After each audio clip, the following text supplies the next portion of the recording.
Welcome to Salem, Sacramento's Community Today, focusing on topics and issues of importance to the Sacramento region. If you have questions or concerns about today's program, we'll let you know how to get in touch with us at the end of the show. Community Today was recorded earlier. Well, hello there. My name is Mike. Thank you for being here and being a part of Community Today. We are talking to Mark Loutzenhiser, the Program Coordination Division Manager for the Sac Metro Air District, the local agency tasked with monitoring and improving air quality in Sacramento County, to talk about projects to improve air quality.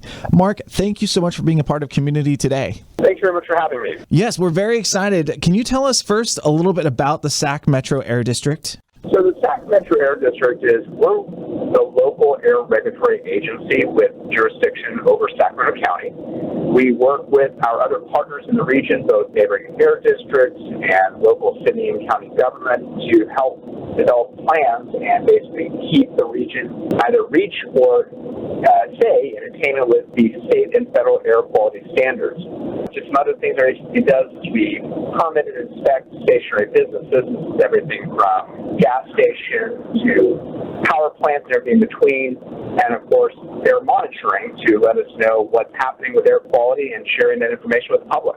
So based off what you're saying, are you partnering with other organizations like maybe the EPA or the California Air District to enforce rules and make sure that people are following the regulations? That does fall a bit under it. So just from a high level standpoint, the federal government sets various standards, then the states have to be at or more stringent, and then you get down to the local level, the local jurisdiction, where you actually get the hands-on work for the air quality. Okay, that makes sense. So you are the boots on the ground making sure that people are following the rules. Now, can you tell us a little bit more about the district and its air monitoring network? We run a number of what we call regulatory air monitoring stations or federal monitoring stations. There are actually currently 7 stations operating in the county of Sacramento, 6 of which the Air District runs. There's actually a 7th one that the State Air Resources Board operates just at their lab, which is in downtown Sacramento. Not every air monitoring station monitors the same pollutants, so they all are looking for different what we call criteria pollutants, everything from the ozone during the summer, the fine particulate or PM 2.5, which is what you especially think about from wildfires and also from fireplaces during the wintertime. These monitors, they're just like constantly checking stuff, or is it like a periodic check, or like what kind of system is this set up that you guys are using? That's a great question. They're actually running continuously. So, for example, some of the stations are also pulling in both the air pollution measurements, but they're also pulling in meteorological data as well, wind conditions, temperature, to help us know when there is pollution and we're getting those readings. Where are they the highest levels? What is happening? Is pollution moving into the area? Is it moving out of the area? And so the monitors themselves are reading continuously, but typically the information is displayed on a 1-hour average, because most of the federal standards that the stations are set up for are 1 hour or daily averages. So being that they're monitoring constantly, does that mean as things start to change that you're able to make immediate recommendations, like if there's a wildfire or something like that, to be able to tell residents, hey, you need to stay inside or stuff like that? We are, and it's actually, it's probably a good segue into another type of newer technology that's out there in the public as well, and that is portable sensors. So the air monitoring stations we have, they're very accurate. We have staff to go out there. They maintain equipment on a daily basis. They're regularly calibrated. Because all that data that is displayed on an hourly average, they're really good, within about an hour or two of looking at this website. But what's nice is they're supplemented with a lot of these portable air analyzers. Just to name a couple brands are out there. You may have heard of Purple Air. You may have heard of Clarity devices. There's many different companies that make these less expensive devices, what we call portable. But what's great about them is they're also in very real-time information. And so it's using both the data from those and data from our regulatory stations helps give us a really good picture. And it does exactly what you were asking about. It allows us to help notify the public during wildfire smoke events, help inform schools, the county, and the cities. Where can residents find that information about current air quality? A couple of great websites. One is our sparetheair.com website. So for anyone that's ever signed up for our air alerts during the summer months, Spare the Air is giving the current information based upon all of our regulatory network. But there's also a great new website that the federal government started up about 2.5 years ago now called fire.airnow.gov. And it's a combination of these portable sensor data, which is just a lot of times publicly owned, just residents that decided to purchase them and put that data on the website. And that website also then has the federal monitoring network. It's also listed on that webpage as well. So you get a much denser map, and during wildfire events, they also even show the locations of the fires and an indication of what's going on with their smoke. Now, you mentioned Spare the Air. I've lived in Sacramento for, like 21 years now, and I remember, Spare the Air Day, don't drive. But a lot of times I'd hear something like tomorrow is a Spare the Air Day. What is the Air Board looking at to be able to make those predictions of tomorrow is going to be Spare the Air Day? Is it just temperature? Like what are the factors that go into those kinds of things? It's actually a number of different factors that we take a look at. So it's everything from weather conditions, it's about taking a look, so it's everything from temperature, it's wind patterns, whether there are pressure systems coming in that are going to trap the pollution in and around Sacramento, or is it going to allow that pollution to go ahead and push out of the region. It's also taking a look then at what's been going on, what happened yesterday or tomorrow. We're taking a look at, things been building up, have things been pretty clean beforehand? Is the weather conditions going to change to help push that air pollution out, or is it going to bottle it in and make it a little bit heavier for us as we're moving forward? So that's just a very quick summation of a lot of the different factors that go into it, and that's why it is a forecast. We try and get it right, but it is a little bit of projecting because it is a combination of what's happening with weather, what's being produced, and what have been our current conditions. So it sounds like you guys have to be a jack of many trades between meteorology and obviously all the monitoring stations and be able to make those predictions accurately. So not an easy job. Now, we talked a little bit about wildfires. How can residents track smoke impacts in their area and maybe some trends that would be developing? Really good site for that, again, would be that fire.airnow.gov. That's actually a website that we're recommending. EPA is constantly improving it, but it's actually a really good tool because it's using both the regulatory network, the federal network, and also then these portable sensors. So what's really nice about it is you're catching a lot more of that information in basically as close to real time as you can get right now. You can see if there are local fires. They even have an overlay showing where the smoke is blowing across the region. Oh, that's really cool. I love the real-time world that we live in. My name is Mike. This is Community Today. We're talking to Mark Loutzenhiser. He's the Program Coordination Division Manager for the Sacramento Metro Air District. Now, are there any steps that residents can take to help improve air quality in our area? Yeah, there's definitely some great things to do, and it obviously is going to depend upon what type of air pollution problem we're having at the time. So during the summer months, we typically have what we call an ozone problem. That's what those Spare the Air alerts come in during the summer. So we're asking people to, cut back on your driving. Can you combine trips?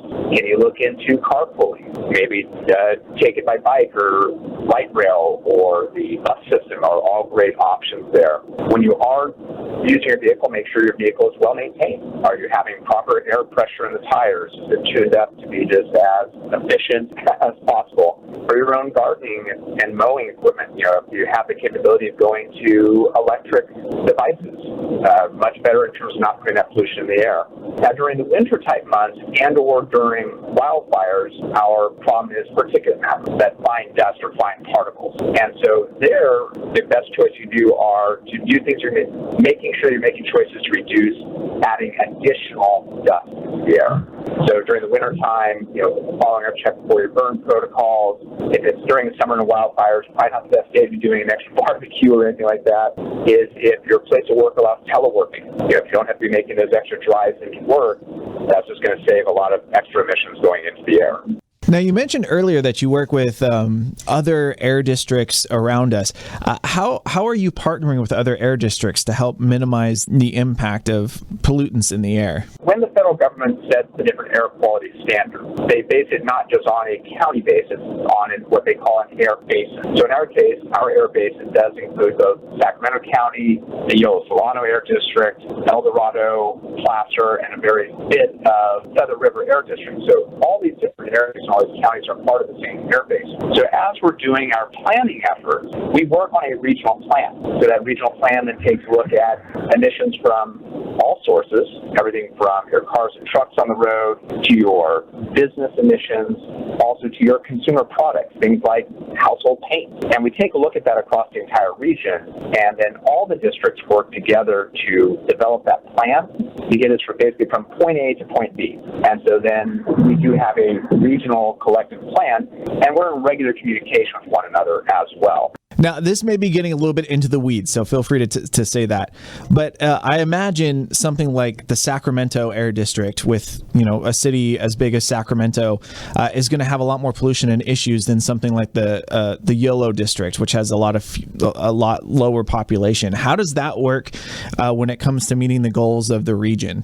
That's a great question there as well. One of the things we take a look at, though, is, let's just say, to break it down to a simple number perspective, let's say we need to reduce 1 ton per day of emissions of what we call oxides of nitrogen. We'll take a look, though, and say, well, how much of that's coming from Sacramento? How much of that is coming from Yolo Solano, Placer, El Dorado, just as examples?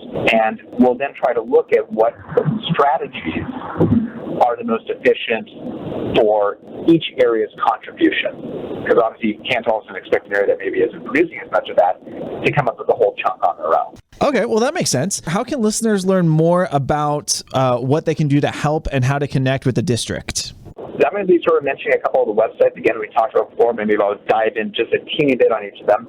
So certainly our own Air District website, which is airquality.org, is a great resource for anyone that wants to do the deeper dive on all topics. If you want to know more about the regional state implementation plan, it's there in all its glory. If you want to dive into information for businesses, residences, we have resources there on our webpage.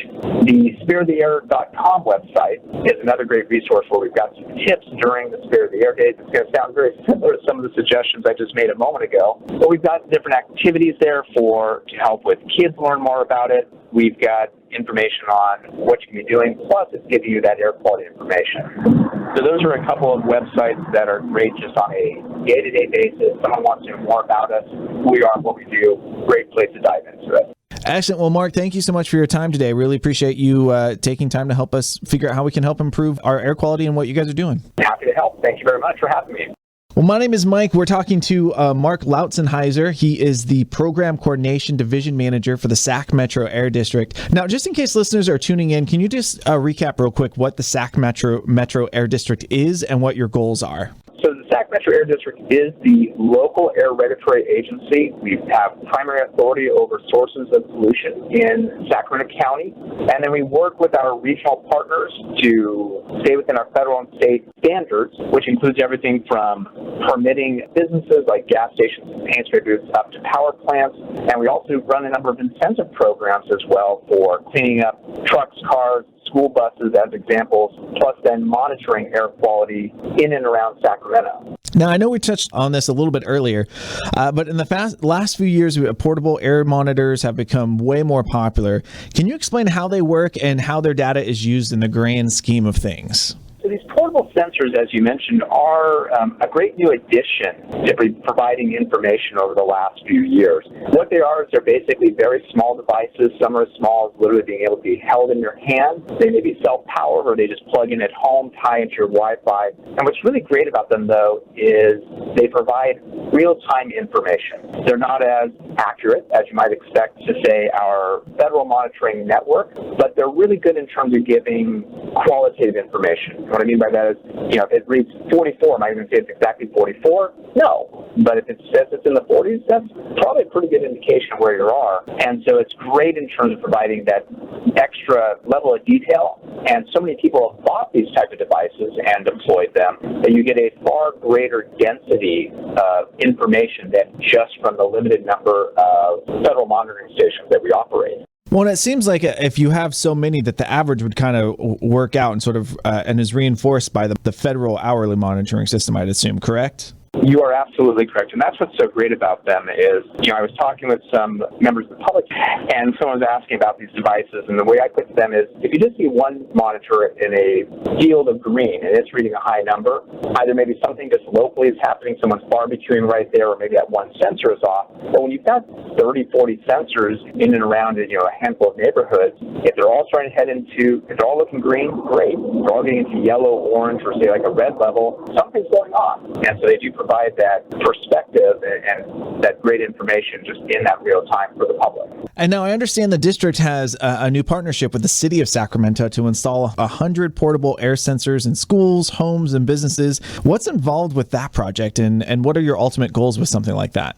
So it is a great project that we've got going on with the city of Sacramento. As you mentioned, the goal is to be putting 100 portable sensors into both schools and our most underserved communities within the city of Sacramento boundaries. The goal is really that if you look at the maps, we talked about this in an earlier segment, but there's a great federal website, fire.airnow.gov, that takes advantage of both the portable sensor information and the federal network. But if you look at that map, the people that oftentimes are able to buy that are, they're not distributed evenly. And so one of the big goals of this city project is for us to help get more of these sensors into those parts of the city of Sacramento most in need, meaning where they don't necessarily have the advantage of having these devices just pop up. And then the information that's being collected will be publicly available. We are just going ahead and asking as part of the project that people willing to take on one of these devices, and the devices will be going out for free, that they will go ahead and be making sure that the information is publicly available on the various websites, to providing even more of that information to a broader base of the communities here in Sacramento. Well, thank you for being a part of Community Today. My name is Mike. We're talking to Mark Loutzenhiser, the Program Coordinator, Division Manager for the Sac Metro Air District. Now, you mentioned a little bit about some of the efforts in South Sacramento and Florin, trying to get some of those portable sensors out. Can you share a little bit more about that, and something I saw about a new mobile laboratory? What's going on with that? Yeah, so the work that we're doing in South Sacramento-Florin is part of a newer statewide program that's called Community Air Protection. Official state law was AB 617. There's a number of communities now that have been selected statewide, but we have one of the first 10 communities statewide with the goal of developing a community air monitoring program. And so that's sort of three phases of monitoring. It first involved us putting a number of portable sensors out into those neighborhoods. So again, we have that denser real-time network just be providing information right away for the public down there. We then have done what we called our phase 2, which was actually putting out sampling containers that pulled in samples for periods of time, and then those samples weren't real-time, but they were sent off to a lab, because the lab can allow you to dive a little bit more into specific compounds within the air. And then the part you were just asking about is what we're calling the phase 3, which will be this fall, is the deployment of a mobile laboratory. It's actually going to be permanently stationed at a location, relatively permanently stationed at a location for at least the next year. But it's basically going to have equipment in there very similar to our federal monitoring network. So we'll be able to do that longer-term information coming in for the community with that even higher resolution of data. How does the community benefit from having something like that versus just the portable ones that you were discussing earlier? The portable lab will also enable us to do is, one, it's to be longer term, giving us more precise data, but also the goal of tracking progress in the community and helping inform air quality decisions. Something I should probably mention, I didn't really cover when you were asking me earlier about the portable sensors, is portable sensors are really great, again, in terms of that broad information. They're also pretty much only good at, say, 1 or 2 pollutants of being measured. Typically, they're really good for particulate matter. Some of them can add in ozone. But beyond that, those portable sensors don't measure any other pollutant. And so at this mobile lab as well, we're going to be doing some more of that short-term sampling that I mentioned under phase 2. Is going to be continuing long-term at the mobile lab as well. So in addition to ozone and particulate matter, we'll be going and pulling in samples that get sent off to a lab long term to go ahead and let us know specific pollutants that have been of concern of the community. And are we seeing a problem? Are we not seeing a problem? Are we seeing downward trends? And so to be able to give us that longer-term picture of what's going on more pollutants than what just the portable sensors can measure. Okay. So the mobile lab is a more detailed picture of what's actually in the air as opposed to just, surface level stuff. Exactly. That makes so much more sense. How are these projects going to help the district improve air quality, not just in South Sac, but across our region as a whole? So some of this is just, the very high-level pieces that are great just for the public in general. And that is just real-time information they can use to make decisions, even from, hey, is the sports team feeling it's safe to be going out there and doing their practice? Is it they're just in the area, does the school think it's right to be having the kids out for PE, or are they going to be keeping them indoors? It's also, though, giving us information to know, are we seeing anything happening at this very hyper-local level that we didn't know about? Are there any surprises that we're not catching in terms of the regular network? So if we do see stuff like that, then we can make different choices. All of this information is also publicly available. So every bit of data we're collecting, whether it be from the portable sensors, from the lab analysis, we have all that information on our website, so anyone who's interested in citizen science can feel free to download the data, dive into it as much as they would like. And the other hope then is that both residents and city and county planning departments can use this information to know, hey, this area is more impacted. Is it what type of businesses or what type of zoning do we want to allow? And just helps provide the information so that decision makers in not just air quality, but in areas that have an impact on air quality can make informed decisions to help reduce pollution. Now, looking back, I remember seeing pictures of areas like Los Angeles with, that brown smog haze that was filling the entire city. And obviously, we've come a long way from those kinds of days. But is the air quality in Sacramento overall, does it seem to be improving? Are we about the same? How are we doing in our region? So the great news is we've actually been making some great progress over the last 20 plus years. I'm going to ignore the wildfires for just one moment, but if you take a look on our airquality.org website, you can even take a look at the trend lines, meaning like where were we on ozone 20 years ago, 30 years ago, where were we 5 years ago, where are we today, and you can see the same for the fine particulate, the PM 2.5, and the great news is you're going to see a great downward trend. Wildfires are something that aren't in any of our control.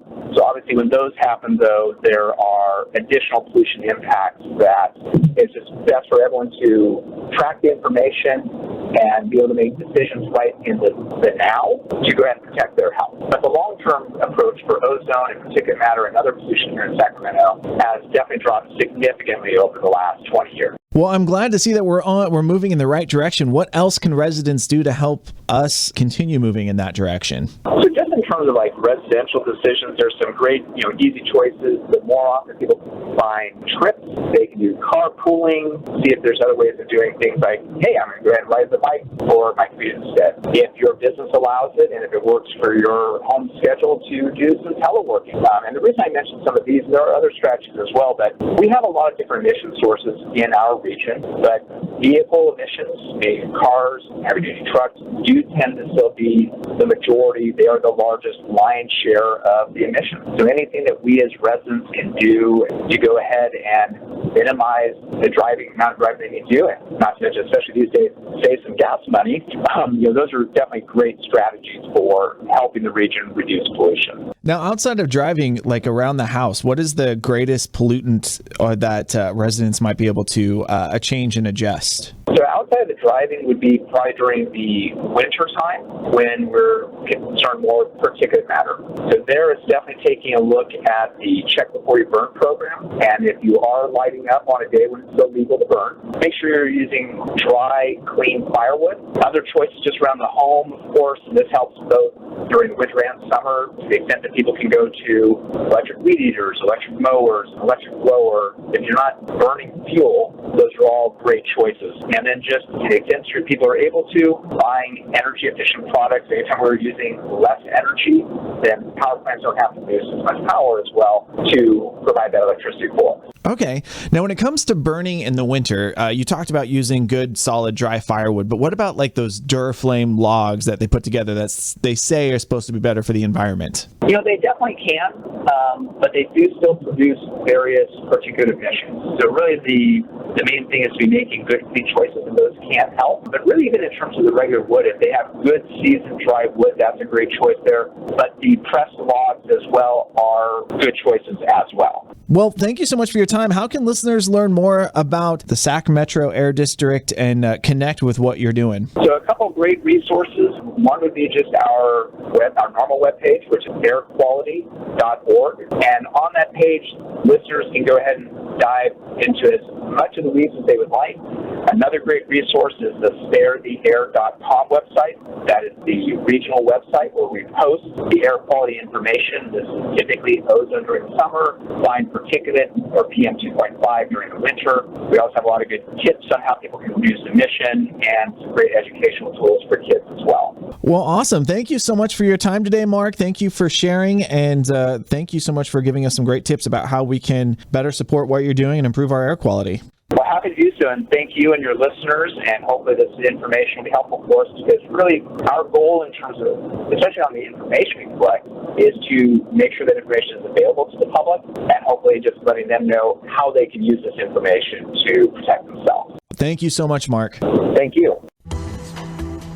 You've been listening to Community Today, a public service of Salem Media Group. If you have comments or questions, send them to us at Salem, Sacramento, 1425 River Park Drive, Suite 520, Sacramento, 95815. Or reach out through the station website. Thanks for listening.